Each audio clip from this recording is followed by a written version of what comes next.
Eminent thinker and philosopher Kishan Sharma has been a renowned, successful singer, lyricist, music director, stage artist, writer, and columnist. He has participated in more than 14,000 stage events, sharing the dais with prominent personalities from the world of film and theatre. As a journalist, he has penned more than 4,500 articles that have been published in highly established newspapers and magazines of India. He has presented his talent in front of almost all prime ministers, presidents, vice presidents, chief ministers, governors, and central ministers. He has been honored by 5 presidents, 3 vice presidents, and 7 prime ministers so far.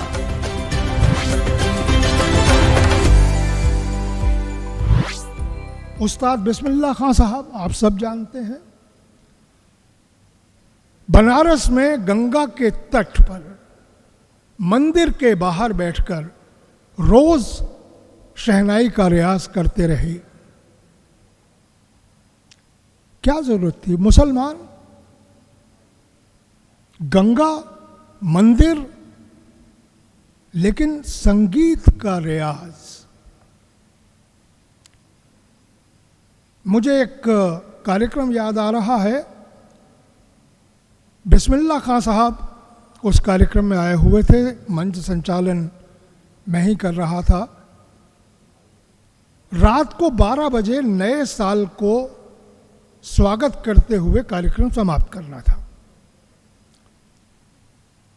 उस समय महापौर रजत जयंती मना रहे थे महानगर पालिका की, वो सरदार जी थे। वो दौड़ते हुए आए और मुझे हटाकर माइक पर बोले, खां साहब आपने इतना अच्छा शहनाई वादन प्रस्तुत कर दिया, 3 घंटे हमारी पूरी जनता, पूरा शहर इस शहनाई वादन को सुनता रहा। अब नया साल शुरू हो रहा है, 1 मिनट बचा है 12 बजने में।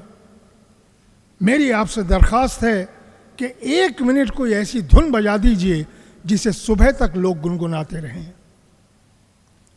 सच में मैंने मन में ये सोचा कि सरदार ने अपना सरदारपना दिखा दिया। 1 मिनट खां साहब क्या बजाएंगे? लेकिन खां साहब मुस्कुराते हुए खड़े हुए, मुझे इशारा किया कि मैं चुप रहूं और माइक पर बोले, आप लोग बड़े भाग्यशाली हैं, आपका महापौर एक सरदार नहीं, बहुत असरदार है। उन्होंने मुझसे कहा है कि मैं 1 मिनट के लिए कोई ऐसी धुन बजाऊं जिसे लोग सुबह तक गुनगुनाते रहें। मैं सरदार साहब ऐसी धुन बजाऊंगा 1 मिनट कि लोग जीवन भर गुनगुनाएंगे। और उन्होंने खड़े खड़े शहनाई पर जो धुन बजाई, लोगों की आंखों में आंसू आ गए। बिस्मिल्लाह खां साहब बजा रहे हैं, रघुपति राघव राजा राम।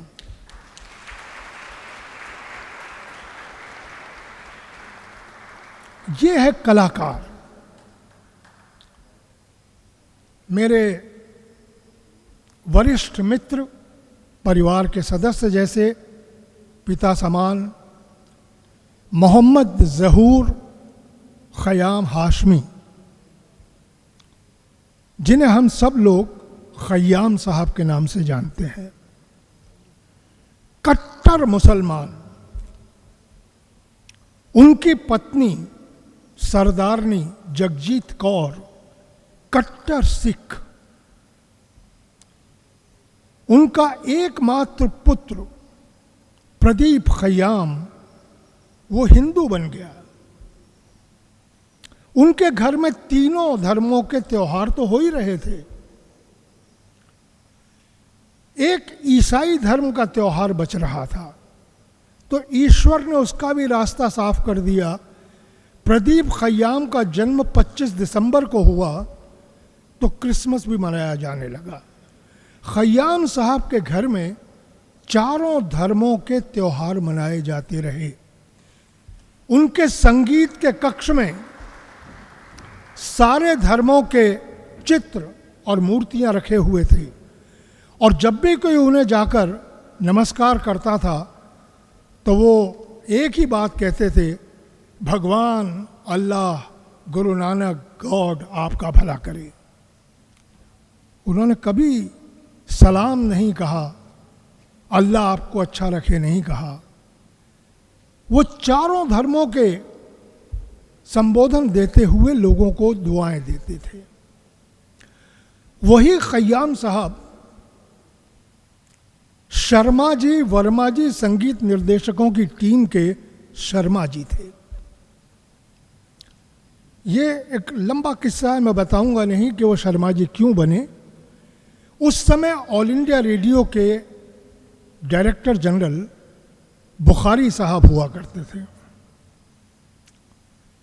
बुखारी साहब माने हुए मुसलमान, आकाशवाणी के प्रधान। उनके दिमाग में आया कि कुछ अच्छे भजन आकाशवाणी के लिए तैयार किए जाए। तो उन्होंने उस जमाने के सबसे मशहूर संगीत निर्देशक, उनसे प्रार्थना की कि पंडित जी, आप इतने अच्छे विद्वान हिंदू हैं, कुछ भजन हमारे लिए संगीतबद्ध कर दीजिए और रिकॉर्ड करवा दीजिए। उन्होंने कहा, भाई मुझे तो वक्त नहीं है,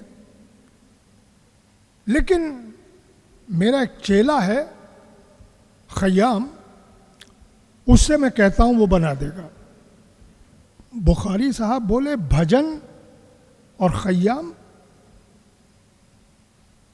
पंडित जी, मैं तो खुद मुसलमान हूं और मुझे मालूम है कि मैं भजन को उतना नहीं समझ पाऊंगा जितना एक हिंदू समझ पाएगा, तो ये खय्याम को जाने दीजिए।